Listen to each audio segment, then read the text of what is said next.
বাংলাদেশ ভারত টানাপোড়েন সম্পর্কের মধ্যেই শেষ হলো থাইল্যান্ডের রাজধানী ব্যাংককে অনুষ্ঠিত ষষ্ঠ বিমস্টেক সম্মেলন। এবারের সম্মেলনে যেমন নানা জল্পনা কল্পনার অবসান ঘটেছে, তেমনি উন্মোচিত হয়েছে সম্ভাবনার এক নতুন দুয়ার। 2 এপ্রিল বুধবার স্থানীয় সময় সকাল 9টায় বিমস্টেক সম্মেলনের উদ্বোধন হয়। এবারের বিমস্টেক সম্মেলনে অংশগ্রহণ করেছে দক্ষিণ এশিয়ার 7টি দেশ: বাংলাদেশ, ভুটান, ভারত, মায়ানমার, নেপাল, শ্রীলঙ্কা ও থাইল্যান্ড। 3 এপ্রিল বৃহস্পতিবার সম্মেলনে অংশগ্রহণ করেন বাংলাদেশের অন্তর্বর্তী সরকারের প্রধান উপদেষ্টা ডক্টর মোহাম্মদ ইউনূস। বিমস্টেকের সাইডলাইনে ছিল বাংলাদেশের অন্তর্বর্তী সরকারের প্রধান উপদেষ্টার বেশ কয়েকটি বৈঠক।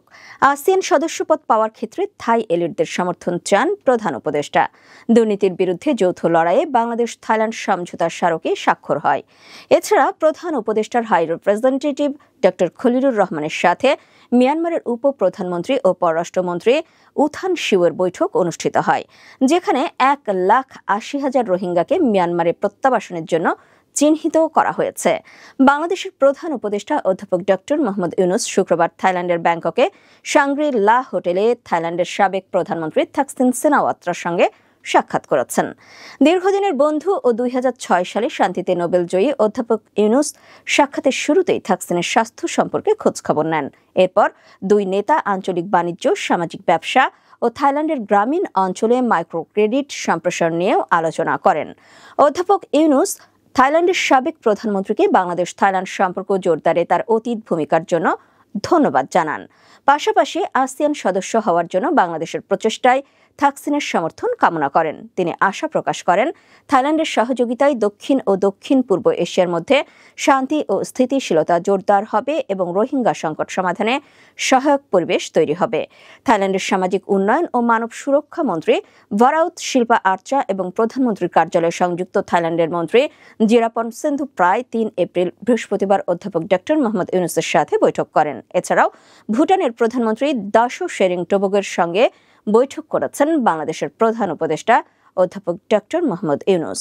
4 এপ্রিল শুক্রবার বাংলাদেশের অন্তর্বর্তী সরকারের প্রধান উপদেষ্টা অধ্যাপক ডক্টর মোহাম্মদ ইউনূস ও ভারতের প্রধানমন্ত্রী নরেন্দ্র মোদী ব্যাংককে দ্বিপাক্ষিক বৈঠক করেছেন। দক্ষিণ এশিয়ার প্রধানতম 2 দেশের সরকার প্রধান পারস্পরিক শ্রদ্ধা প্রদর্শন করে খোলা মনের শুভেচ্ছা বিনিময় করেন।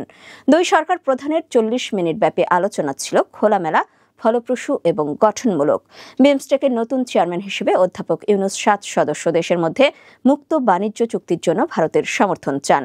তিনি গঙ্গা পানি বন্টন চুক্তি নবায়নের আলোচনা এবং তিস্তা পানি বন্টন চুক্তির চূড়ান্তকরণের আহ্বান জানান।